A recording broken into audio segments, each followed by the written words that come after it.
missed the pass. And Gallagher and Jensen behind the play. Pass in front. Brady Tkachuk shoots. Score! First of the season, Brady Tkachuk. And it's 5-1 Ottawa.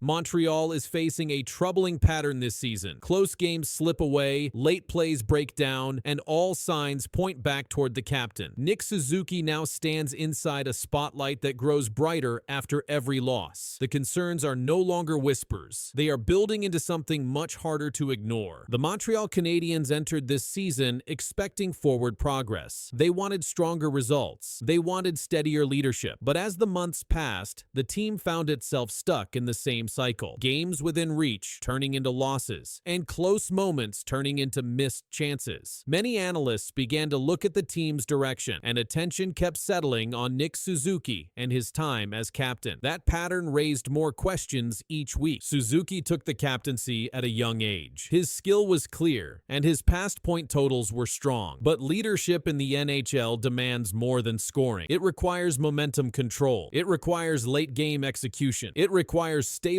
play under hard pressure. And when the Canadiens began losing tight games, the debate around Suzuki's role grew louder. Each loss brought new concerns about whether the leadership structure was guiding the team as needed. The most repeated fact centers around performance in key moments. Suzuki has gone 0 for 13 in shootout attempts since late 2023. Not a single goal in that span. Shootouts decide standing. They decide playoff positions. They decide confidence. When a captain misses this often, it becomes more than a simple slump. It becomes a pattern. That pattern is what analysts kept returning to as the Canadiens dropped more close contests. Over time, a deeper issue became clear. Montreal has trouble closing games. Many of their losses came after having chances to tie or take control. Reporters noted lapses in execution, slow reactions in transition, and lack of sharp play when pressure rises. These problems repeatedly involved the team's core leadership group. Because Suzuki stands at the center of that group, the conversation about his captaincy grew stronger by the week. On-air analysts questioned whether Suzuki was playing at full strength. One host stated that he did not look like he was performing at 100%. A guest said his impact was falling. These comments came directly from broadcast segments and added to the growing focus on Suzuki's season. The Canadiens' uneven results made these statements even more significant. Many within the hockey community began considering whether leadership changes might be needed. The recent loss to the Ottawa Senators served as another example. Not the main story, but a piece of the larger picture. Suzuki scored a power play goal, but Montreal still lost 5-2. Ottawa controlled puck movement. Montreal showed lapses on defense. The Canadiens gave up chances early and struggled to recover. Suzuki's goal did not shift the trajectory, which matched the season's bigger trend. Moments of support, but not enough to change outcome. Because of these repeated patterns, fans and analysts began focusing more heavily on Suzuki's role as a leader. They pointed out the team's struggles in late-game situations. They noted the drop in consistency. They revisited the shootout numbers. These facts formed a single, steady conclusion. The Canadiens were not responding strongly under pressure, and the captain's performance did not appear to lift the group in those moments. Inside the locker room, Suzuki responded to the increasing criticism. His reaction was firm. He addressed the blame directed at him and clarified that he was not solely responsible for the losses. But even that moment added more attention to his role. When a captain reacts sharply to public criticism, the story grows. That reaction became part of the ongoing narrative and amplified discussions about accountability. The Canadiens face more games in the coming weeks. Every matchup places Suzuki's leadership under fresh review. Analysts will track his ice time. Fans will watch his execution in close moments. Reporters will record his comments before and after game. Each shift becomes a new data point in the larger question about whether his captaincy is helping the team rise or holding the team back. The team's structure also faces challenges. Injuries, shifting line combinations, and depth issues all affect the lineup. But even with these factors, leadership remains a central part of a winning system. Suzuki's role demands clear influence during pivotal situations. When the Canadiens fall in repeated patterns, the captain's impact becomes a major focus. The next weeks will show whether the team can move in a stronger direction under his guidance. Right now, the story continues to evolve. Montreal needs win. Montreal needs confidence. Montreal needs steady leadership at key moments. Every game provides new insight into whether this captaincy can drive results or whether the team's struggles will continue. The next chapter of the season will show how Suzuki responds to this pressure and how the Canadiens react around him as the conversations keep growing.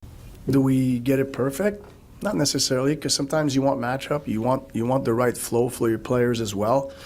So sometimes you're caught in between and you try to make a quick decision on the spot, and you're going to make mistakes at times. The Canadiens just made a move that no one expected. Their goalie rotation is not just a strategy anymore. It's a full-on shakeup. A rookie just stepped over the veteran, and it's changing how the team plays. This isn't a small decision. This is the kind of move that turns heads and flips locker rooms. Here's exactly what just happened. The Canadiens started the season with two main goalies, Sam Montembeault and Jacob Dobes. Montembeault was the older one, the trusted name. He played for the Canadiens before. Most people thought he would play the biggest games this season. But something different happened. Dobes, who is younger and new to the NHL, started playing. And he played well, very well. In fact, his record was perfect. 6 wins, 0 losses. His goals against average was 1.97. His save percentage was .930. That means he was stopping almost every shot he faced. Coaches and fans started noticing fast. Montreal was winning games with Dobes in net. The team looked fast, sharp, and confident. But still, Coach Martin St. Louis said Montembeault was his number one. He said that on record. He told reporters Montembeault was still their lead goalie. But actions on the ice started to show something else. One night, Montembeault started against the Flyers. Then reports came out saying Dobes would start against the Devils. This rotation wasn't just a one-time switch. It started looking like a pattern. Sports Illustrated wrote that the Canadiens need to make the right choice in goal, and the right choice, they said, was Dobes. They pointed out how good his numbers are and how much confidence the team shows when he plays. The Canadiens' full team record was 10 wins, 3 losses, and 2 overtime losses. Out of those 10 wins, 6 came with Dobes in goal. That's a clear signal, and fans saw it too. Social media lit up with talks about the shift in net. Now, the Canadiens have a big question. Who is the real number one goalie? Montembeault may still have the coach's trust, but Dobes has the wins, the stats, and the pressure is building to keep him in net. The goalie change doesn't just affect one player, it affects the whole team. When a new goalie starts, the defense changes. Players have to learn how he moves, how he talks, and what kind of shots he handles best. The Canadiens now need to adjust quickly, because this change isn't small. It's a big moment for the season. Dobes has made it clear on the ice. He's calm, quick, and confident. He makes big saves look easy. Players in front of him feel that. When the goalie plays strong, the whole team plays better. That's what's been happening. Montembeault, on the other hand, is not playing badly. He's just not standing out the way Dobes is. Some fans say it's not fair, that Montembeault didn't lose his spot, Dobes just stole it. But in hockey, it's not always about being fair. It's about results. And right now, Dobes is delivering. This kind of goalie change doesn't happen often. Usually, teams stick with one starter. But Montreal is different this year. They have a young goalie who's winning games and a veteran who's trying to hold his ground. The coach now has a choice to make, and it's not easy. According to reports, the team plans to start Dobes again soon. That means the rotation may continue. 1 game for Montembeault, 1 for Dobes. But if Dobes keeps winning, the team may stop rotating. They may just ride the hot hand. Sports Illustrated said, "The Canadiens are pushing forward. That choice is giving more starts and trust to Jacob Dobes over Sam Montembeault." That statement shows how big this decision is. It's not just about one game. It's about who leads the team the rest of the season. The Canadiens are doing well. They're in a strong spot in the standings. But big games are coming, and playoff spots are not given. They're earned. The goalie they choose now could be the difference between winning or losing later. For now, Dobes has made his case. The numbers speak for themselves, and the Canadiens just did the unthinkable. They flipped the net and gave the job to the rookie. That would be Cole Caufield. So we saw on Tuesday, he scores the overtime winner. Here, he does one better. We'll get to the tying goal in just a second, but this overtime winner, this is the 10th OT winner of his career. This is just his 5th full season with the Montreal Canadiens, and he's already tied the franchise record in that department. Cole Caufield just made Montreal Canadiens history, something no other player has done in over 100 years. He broke a major record, led the league in goals for the month, and walked away with a trophy, but barely anyone talked about it. No headline takeover, no breaking news band, just another quiet page added to hockey history by one of the NHL's youngest stars. Big hit, puck loose. Arcezo desperately trying to get possession with 6 seconds. Here they come again, down low, 2-on-1. Ahead, score! Caufield did it.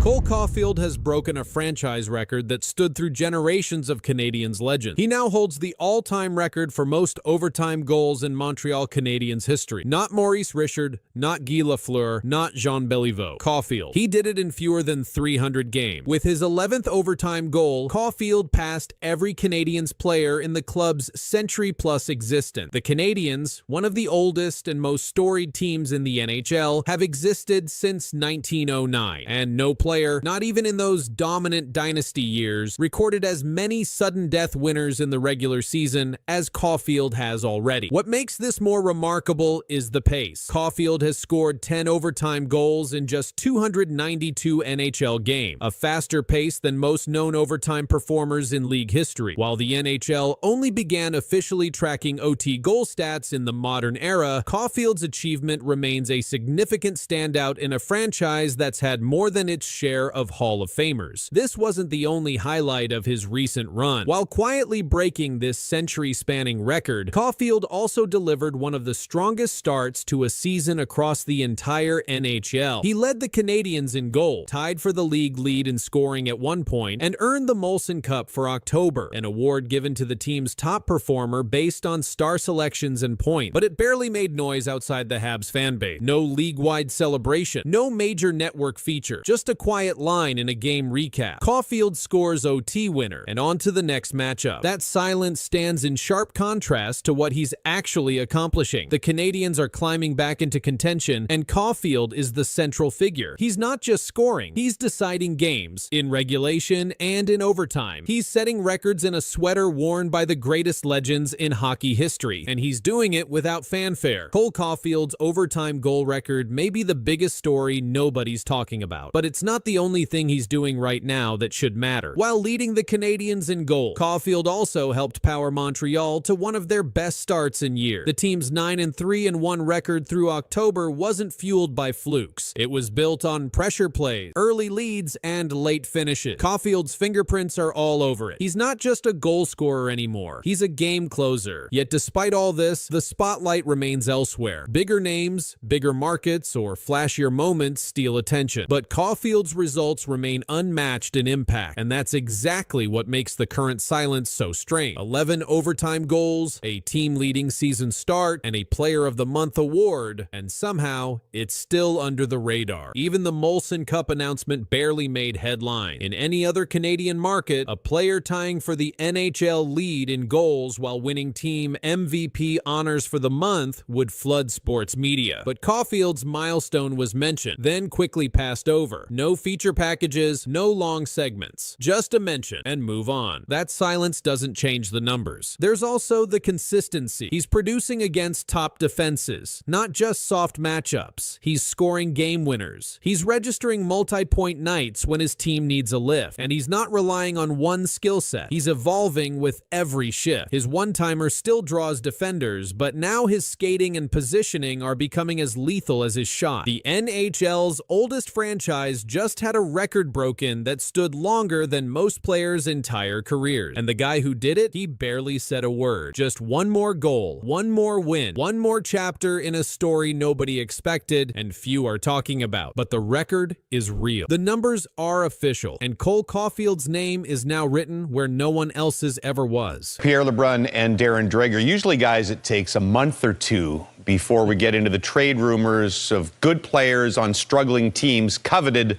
by other teams, but we're well underway already with Nazem Kadri and the Calgary Flames. Something big is happening between Montreal and Calgary. As the Flames spiral down the standings, a shocking name has quietly shaken the trade market. Behind the scenes, whispers of a potential move to the Canadiens are growing louder. But what's really happening right now has insiders stunned, because Montreal may be closer to landing a star center than anyone expected. First thing I'd tell you is the Habs, O-Dog, my understanding is, listen, they've gone through the entire league in their preparations internally and have a list of what centers could potentially pop up between now and next season, and obviously ahead of the March 6th trade deadline this year.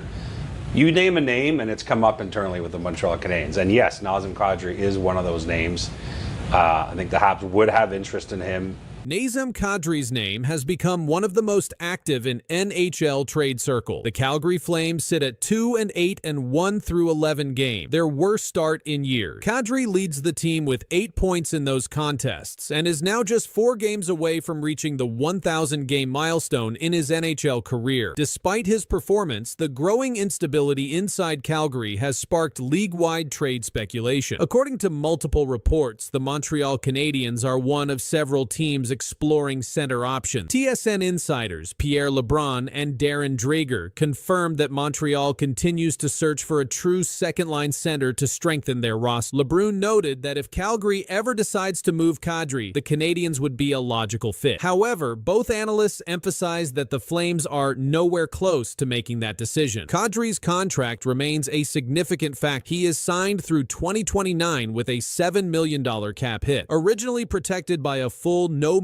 clause, his deal has now shifted to a 13-team no-trade list, meaning Montreal could technically pursue him if they are not on that list. That adjustment alone has created a surge of interest, as it gives general manager Kent Hughes new room to maneuver. Still, there are clear limits to how far the Canadiens are willing to go. Frank Saravalli stated on Bleacher Report's Insider Note that Montreal's top 2024 first-round pick, Michael Hague, is completely off the table. When asked about the possibility of including Hague in a Kadri trade, Saravalli replied directly, "No, it's not." He described Hague's early NCAA season at Michigan as pretty special so far, adding that Montreal have to be thrilled with yet another interesting prospect in their pipeline. But the tension continues to build. Calgary's early slump and internal struggles are drawing league attention. Montreal's need for a proven center only fuels the speculation further, and as the Flames face mounting pressure to fix their season, observers can't help but wonder, could Kadri's 1,000th game be one of his last in a Flames jersey? The next few weeks could decide whether Nazem Kadri stays in Calgary or joins Montreal. League insiders say Flames GM Craig Conroy is under pressure as the team sits 2-8 and 1, their patience running out. Kadri leads the roster in scoring and is just 4 games from his 1,000th NHL appearance, yet his name dominates trade discussion. Montreal's GM Kent Hughes continues searching for a proven second-line center behind Nick Suzuki. Players like Christian Dvorak and Jake Evans haven't provided consistent offense, making Kadri a logical fit. His $7 million cap hit through 2029 complicates talk, and any deal would likely need Calgary to retain salary or take contracts back. Still, Montreal's cap flexibility after moving Carey Price's contract to long-term injured reserve keeps them in position to act. TSN's Pierre LeBrun reports the Flames aren't close to trading Kadri, but Montreal has done its homework, monitoring his leadership and playoff experience. Head coach Martin St. Louis values that intensity. Insiders say Hughes won't sacrifice the rebuild for short-term gain, giving Montreal leverage as Calgary's slump deepens. Kadri's looming 1,000th game adds tension. It could come in a new uniform if talks advance. For now, both clubs wait, and every Calgary loss makes a move feel closer. If you're a Habs fan, then rookie Ivan Demidov needs no introduction. The Montreal Canadiens announced the signing of the 19-year-old Russian forward to the utter jubilation of fans. The 19-year-old Russian player's flight was the most tracked in the world. Something shocking is happening in Montreal. 19-year-old Ivan Demidov is racing past every other rookie in the league. His early performance has already pushed him to the top of the Calder Trophy watch list. Analysts call his rise remarkable. The data says it's real. This is the crazy reason why Ivan Demidov might win the Calder Trophy. 3 times in NHL history, a team has won the Calder Trophy in consecutive seasons. The last occurrence happened in 1968 when the Boston Bruins accomplished this feat. The Montreal Canadiens